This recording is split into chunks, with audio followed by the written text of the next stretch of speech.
Lots of people are worried about Social Security, and here to talk with me about that is Amy Shepard from Sensible Money. Amy, welcome. Hi, Bob.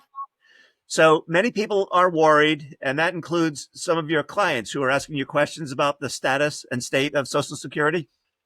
That's right. I think it's fair to say I probably have a Social Security conversation almost every week. And what are they asking, or what are you telling them? There's a lot. It's a similar conversation with each one, but I think what usually prompts the conversation is unfortunately, scary headlines. So what people see a lot of is, Social Security is going to run out. It's going to run out in, less than 10 years. That's what really drives the worry. And so I usually start with that. What the stats say. The stats say that yes, if there are absolutely no changes made, then the trust fund, the surplus fund of Social Security would run out sometime, 2033, 2034. But at that time, there's no extra, but people are still working and payroll taxes are funding Social Security. And, what those numbers say is that when the trust fund's gone, actual payroll contributions could still fund maybe 75 or 80% of benefits. And so what people are worried about is one, it's going to run out. So sometimes people think it's just going to go away. Or other people who do read into it a little bit more say, oh, should I only plan for 75 or 80% of my benefits? And so that's usually where the conversation starts. And what I usually, talk to them about is history. So what precedent has been set? There has been changes to Social Security. Even the announcement of Social Security as a thing was a pretty big deal. But the most recent changes happened in 1983, and it was a similar situation that Social Security was going to run out in the 1980s, and Congress, they waited till the last minute. And so I have a feeling that's what they're going to do again. There's 8 years. So nobody wants to be the one to make any changes now. They've got 8 years to just let things go. And so what happened in the 80s was they extended full retirement age. So it used to be 65. And then in the 80s, they said, hey, we're going to gradually extend it to 67, but for future generations. So it didn't impact anybody that was already collecting or, pretty close to collecting benefits. And so that was one big change. They also increased, or added tax. So Social Security became partially taxable income for higher income earners. And so I think it's likely some of the changes they made before are going to be similar to what they make again, but they're likely going to wait till the 30s this time around, the 2030s to make those changes. So that's one thing I talk about. Now, Um, I do want to ask about the political outlook, but first I want to make mention of over in Europe, in Denmark, most recently, they just increased the retirement age to age 70. That has long been talked about as a potential reform. But one of the things that was interesting to me and what's caused some of the pressure on the trust fund in particular is the increased life expectancy around the world, but here in the States, literally the life expectancy of a 65-year-old man, 65-year-old woman has increased by about 50% since 1940 when Social Security benefits were first starting getting paid. And that, I think, is perhaps part of the problem for this deficit that we're about to encounter. It definitely is. People live a long time, and I'm always a little bit baffled when I look at Social Security statements, and it shows that somebody who has worked 40 years, you look at their statement, and maybe they've paid in a couple $100s into the system, but if it's a married couple, I'll sometimes see expected lifetime benefits of 1.5 or $1.8 million, and so we're planning on people living till their 80s or their 90s, and that is a lot different than how long people lived back in the 40s for sure. Yeah. So, what is the political outlook, and what are you talking about with respect to that? So, if you ask any expert, which I'm sure you've asked a lot of them, Bob, but most people agree that Social Security is not going to just go away. One of the kind of casual ways I usually talk about that with clients is that it's essentially political suicide to any political party that says, yep, Social Security, we're done with it. We're going to get rid of it. The political fallout would be massive.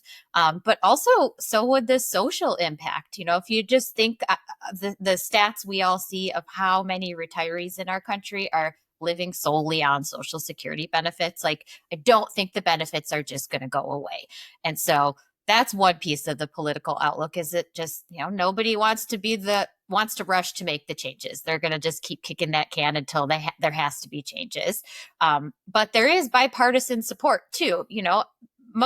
Anybody in politics, most people think that it is an important program and they want it to stick around, but they also know changes have to be made, because it can't stay the way it is without adjusting things. So that, at a high level, that's what I think, is just that politically nobody is in any hurry to be the one to make the changes, and I don't think it is likely that any politician's going to take it away completely. Yeah, it's interesting. No one will get reelected by either proposing increased taxes or lower benefits. So I understand why someone would want to kick the can down the road and make it someone else's problem. Well, what do you think about the reforms? There's been a number suggested by many think tanks and others.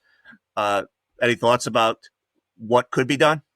Yeah, absolutely. And I definitely think things will be done. That is for certain. And so I anybody who is worried about changes, that's a valid worry. There are going to be changes, but what I think after reading a lot, is I think, again, back to the precedent, what they did before was they changed full retirement age. I think that's a likely change they will make, because even though it's making a decision, it's still kicking the can, in the sense that they're going to make that decision for younger generations. Like, I talk about my kids a lot in our videos, Bob. They're all single digits still. I don't think they will have full retirement age of 67.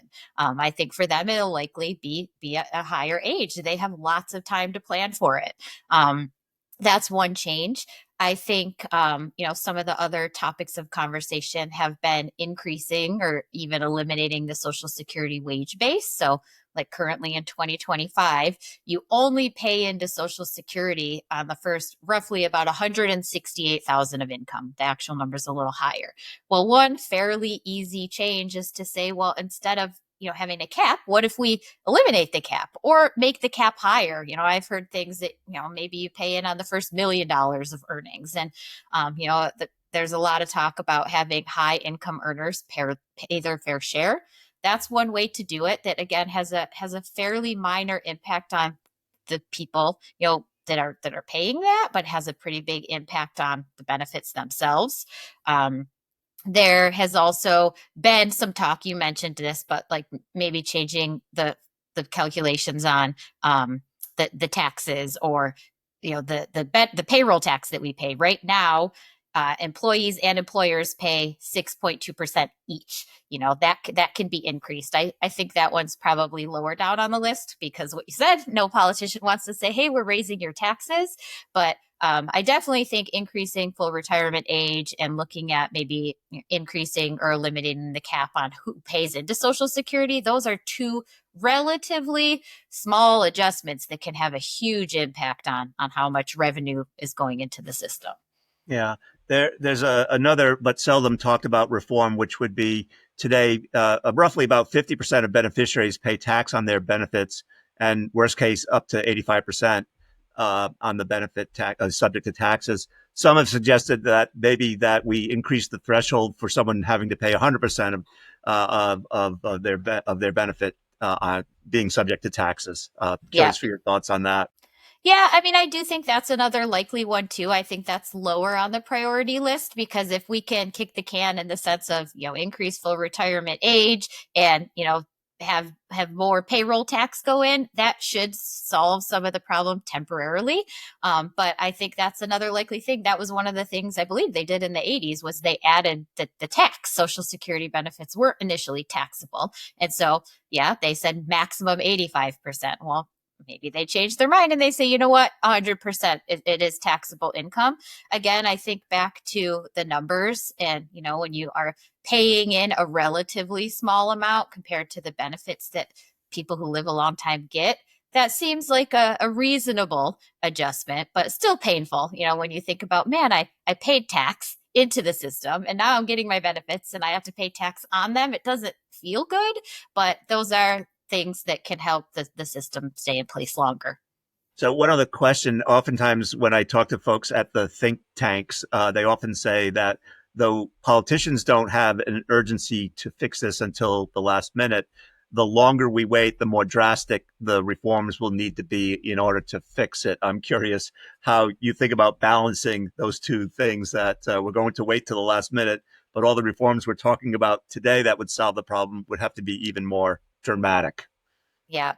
Yeah. I mean, I think people like answers. And so I do think it would help ease some of the stress by having a plan. The more you could plan ahead, the easier it is. And so I think that would definitely help. But I also think that, we're always looking at 4-year terms with our presidential administrations. And I don't know. I see it still taking a long time. I think that's the most likely outcome. But I do also see the stress of this impacting clients. Like I have a lot of clients, usually when we talk about the things we just talked about in this video, that puts them at ease. And they say, yeah, that makes sense. They did these things before. They'll likely do them again. I feel fine with my plan.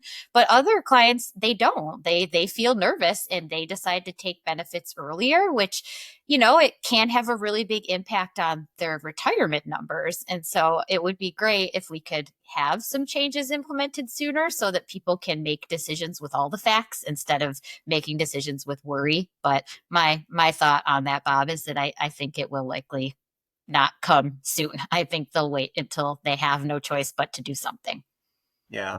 And I guess ultimately the actionable advice is, while changes may be coming, that for you, the important thing is to work on your retirement plan and make it solvent, I Yeah. suppose, right? Yep, that's what we always tell people to, focus on controlling the things that you can control. And one thing you can control is how much you save for retirement. If you could do a better job of saving, you're less reliant on Social Security. That's easier for people who have a lot of working years ahead of them.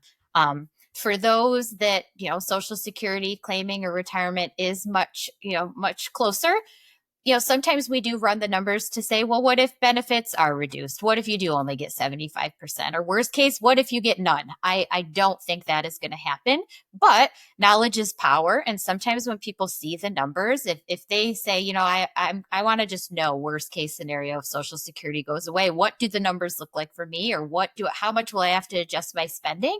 If you could see that and it still works somewhat, that gives people peace of mind. So, Yeah. but I think the takeaway is saving more for yourself and obviously having a plan in place. Having a plan gives you direction.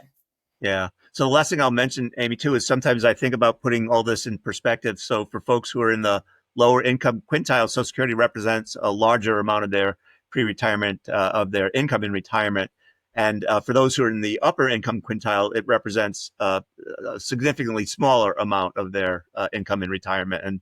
And for some, perhaps the whatever changes come might affect those in the upper income quintile less than it would perhaps in the lower income quintiles. Yep. Yeah. That's the hard part, is the people who rely on it most. I think those are the people that we don't want to impact. The people that have options, have been higher income earners or have accumulated more savings. They are the ones that can handle some changes more. It doesn't necessarily mean it's fair or it's right, but when you think about somebody only living on Social Security, that money doesn't go very far. And so to reduce their benefits would have a much bigger impact than reducing benefits on somebody who's been a good saver and, has other pots to draw from in retirement.